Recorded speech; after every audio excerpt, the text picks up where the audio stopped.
Limited. My name is Amir and I'm from Singapore. In this short video, I want to first explain what is climate change, what are the consequences of climate change, and what you can do to stop climate change.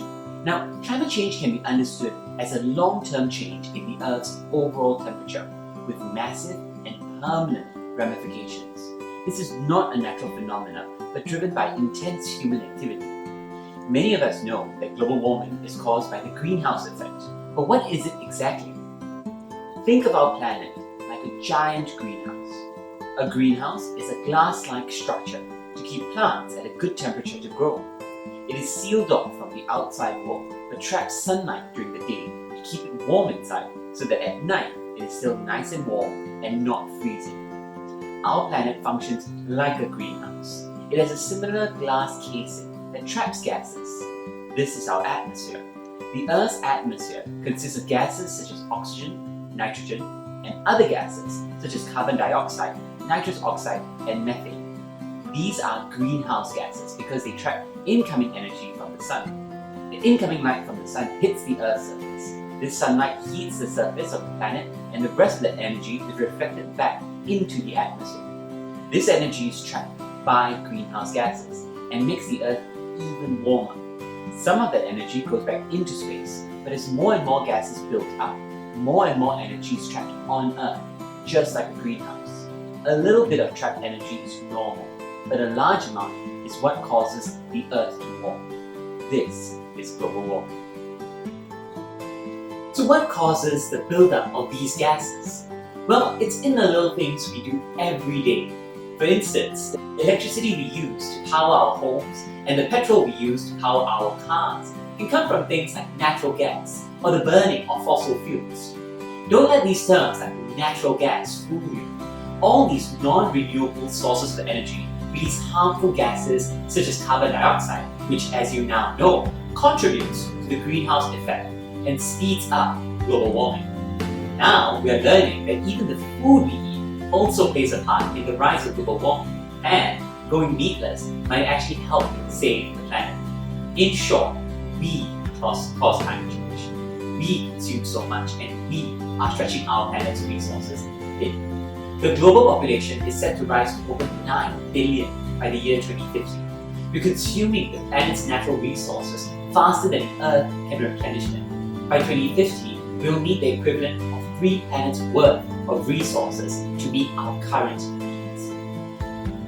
The problem seems insurmountable, and in the face of this overwhelming reality, we can agitate for change and convince our politicians to do something, but we can also start making personal changes that can help bring down our individual carbon footprint. Our carbon footprint is the amount of carbon dioxide released into the atmosphere as a result of our activities.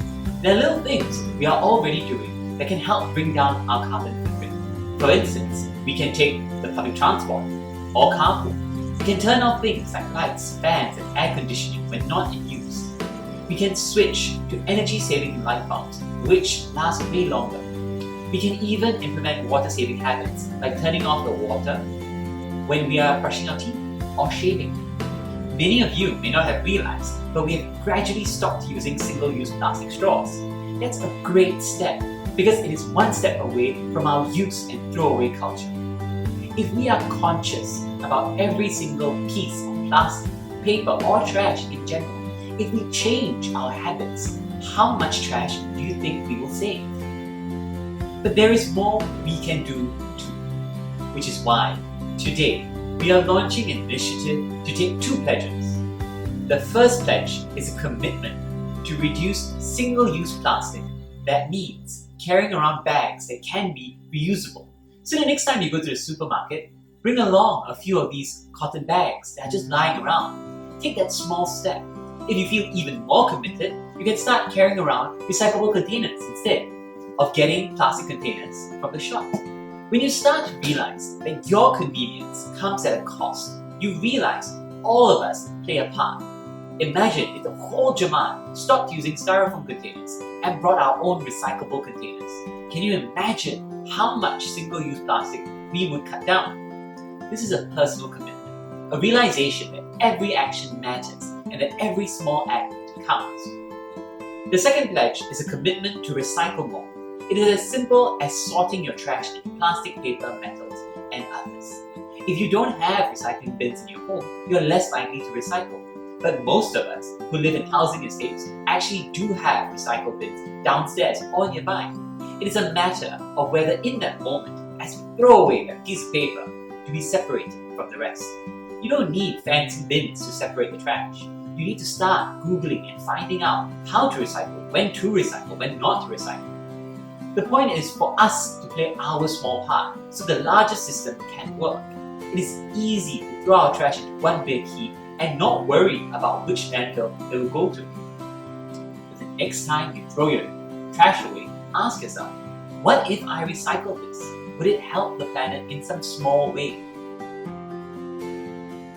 But that does not mean we sit idly by and wait for them to start charging for plastic bags to switch to recyclable cotton bags, or for them to increase the cost of electricity, so we will turn off the lights and air conditioning when we don't need it. The point of this video is to make us all a little conscious of the little decisions we make every day that could help in some small way. The problem before us is something no generation has ever faced. It means there are no guaranteed solutions. Every little bit helps. Every single action you do has an impact, which is why today, not on behalf of the council, but on behalf of the people who will live with the consequences of your actions, we are asking you to take 2 pledges. The first pledge is to reduce the use of single-use plastics. The second pledge is to start recycling and reusing more. The goal is to live in a more sustainable way. This will be difficult and different. It is not easy to change habits we've all grown up with. It's easier to ignore it, to not really pay attention to it, to say to ourselves, don't worry, this small act doesn't have an impact. The truth is, it does. We are all responsible for what happens on this planet, whether we leave a better planet for generations that come after us. Many of us may not live to see the darkest days, but we have a role to play to ensure the brightest day today. This video is a call to action, to get educated, to get informed, to start seeing where you, as an individual, can work towards a more green way to live. We don't have all the answers, all solutions. You need to believe in your bones that this is important. At the end of the day, you do as much as you can do. No one can force you to be more green or sustainable. The need needs to be there. We need to remember that we have the power to change the future, and it starts with the smallest of actions. Start talking in your own families about the little ways you can cut down your waste, about things you can do to build a brighter future. Let's take care of our planet together. We all have a part